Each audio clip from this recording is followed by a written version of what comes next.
You know what's strange? Most people don't question their intelligence. They assume it. They assume they're more aware, more logical, more perceptive than the average person. And the truth is, almost everyone believes that, which, if you think about it for a second, can't possibly be true. But here's where it gets uncomfortable. The people who are the most wrong about how smart they are usually the least capable of seeing it. Not because they're lazy, not because they don't try, but because the very way they think is what blocks them from seeing their own blind spots. And that's the real danger, because fake smart doesn't look like stupidity. It often looks like confidence, like having an opinion on everything, like sounding articulate, informed, even impressive. But underneath that, there's a pattern, subtle habits, small reactions, ways of thinking that feel right in the moment, but quietly limit how much you actually understand, grow, and see reality clearly. So instead of asking, am I smart? Maybe the better question is, what if some of the ways you think are the very things holding you back? In this video, we're going to walk through 9 signs, not to judge you, not to label you, but to help you notice something most people never do. Because the biggest sign of real intelligence is being willing to question it. Now, before you instinctively think, yeah, I know someone like this, pause for a second, because this video isn't about other people. It's about the patterns that are easy to miss in ourselves. And the tricky part is, none of these signs feel obvious when you're inside them. They feel normal. They feel justified. Sometimes, they even feel like strengths. That's why they're so hard to catch. So as you go through these, don't rush. Don't defend. Just notice. Because if even one of these hits a little too close, that's not a bad thing. That's awareness. And awareness is where real intelligence actually begins. Let's start with the first sign. Sign 1. You feel the need to prove you're smart. Pay attention to what happens. When someone doesn't take your opinion seriously, not outwardly, but internally, there's a small reaction, a tightening, a quiet urge to explain more, to sound clearer, sharper, more convincing, almost like you need to restore something. And most of the time, it's not really about the idea anymore. It's about how you're being perceived. Because when your sense of self is tied to being seen as intelligent, disagreement doesn't just feel like disagreement. It feels personal. So instead of exploring the idea, you start protecting the image. You talk more. You justify more. You subtly try to win the moment. But here's the shift. People who are genuinely secure in their thinking don't rush to prove it. They're okay being misunderstood for a moment. They're okay saying, I might be wrong, because their focus isn't on looking smart. It's on getting closer to what's actually true. And if you really think about it, when was the last time you said, I don't know, and just left it there? No explanation, no follow-up, no need to fill the silence. Just not knowing. If that feels uncomfortable, that's where this sign starts. Sign 2. You rely on complex words to explain simple things.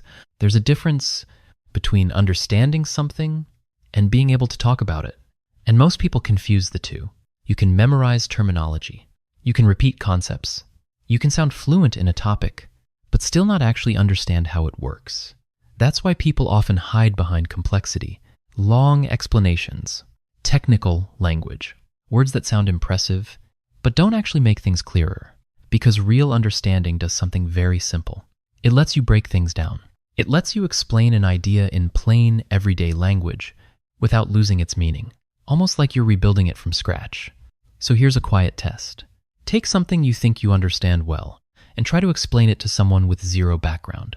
No jargon, no complicated terms, just the core idea. If you find yourself reaching for big words, not because they're clearer, but because they're easier, that's not depth. That's a signal. And the difference between those two is bigger than it seems. We're just getting started. Because the next sign is one of the most uncomfortable ones to notice. And almost everyone misses it. Sign 3. You're rarely aware of when you're wrong. Everyone says they're open-minded. Everyone says they're willing to be wrong. But there's a difference between saying it and actually experiencing it. Because being wrong doesn't feel neutral. It feels uncomfortable. It feels like something inside you resists it, quietly, but firmly. And here's the paradox. The people who struggle the most with this are often the ones who feel the most certain, not because they're always right, but because they lack the tools to see where they're wrong. Think about it. To recognize a mistake, you need the exact same skills that would have helped you avoid it in the first place. So when those skills are underdeveloped, your blind spots don't feel like blind spots. They feel like clarity, which is why a better question isn't, "Am I sometimes wrong?" It's this: when was the last time you realized you were completely wrong about something you felt absolutely sure about? Not slightly off, not partially mistaken, completely wrong. If nothing comes to mind, that's not certainty. That's a signal. Sign 4, you talk more than you actually listen. Most conversations aren't really conversations. They're performances. You wait for your turn. You prepare your response while the other person is still speaking. You nod, but you're not really absorbing anything. And when it's your turn, you deliver your point. Clean, structured, confident. But here's what gets lost. Every conversation is an opportunity to update your thinking. The other person has experiences you don't have, perspectives you haven't considered, information you didn't walk in with. And if you spend that entire interaction focused on what you're going to say next, you walk out with exactly what you walked in with. Nothing new. Real thinkers do something different. They ask questions they don't already know the answer to. They stay with the other person's idea a little longer. They're willing to sit in not knowing, just to understand more. So think back to your last meaningful conversation. Not the small talk, the one that actually mattered. How much of it did you truly hear? And this is where it starts to go deeper, because the next sign isn't about what you say, it's about how your mind simplifies reality itself. And most people don't even realize they're doing it. Sign 5, you see things in black and white. Your brain likes certainty. It likes clear categories. Right or wrong, good or bad, smart or stupid. It's faster that way, easier. But reality doesn't work like that. Most situations are messy. People are contradictory. Truth often sits somewhere in the middle, or even outside the frame you're using. And when your thinking becomes too binary, you start flattening complexity into something that feels easier to process, but less accurate. You'll hear it in your own language. Always, never, everyone, no one. Those words feel strong, decisive, but they're usually a sign your mind is rushing to a conclusion. Because holding two opposing ideas at once, without forcing a quick answer, that takes effort. It takes flexibility. And that flexibility is one of the clearest signs of deeper thinking. Sign 6, changing your mind feels like losing. In theory, everyone agrees. Yeah, if I'm wrong, I want to know. But in practice, it rarely feels that way. Because changing your mind doesn't feel like progress. It feels like you were wrong before. And that hits your ego. So what happens instead? You defend your position. You look for flaws in the other argument. You double down even slightly. Not because it's more accurate, but because it's more comfortable. But real intelligence flips this. It treats being wrong as movement, as an upgrade, not something to hide, but something to use. Because every time you adjust your thinking, you get closer to what's actually true. So here's something to notice. The last time someone challenged your view, did you feel curious? Or did you already know you were going to disagree? Sign 7, you have an opinion on everything. There's a certain kind of confidence that looks impressive at first, always having a take, always having an answer, never pausing, never unsure. But if you look closer, it's often not depth, it's surface-level certainty.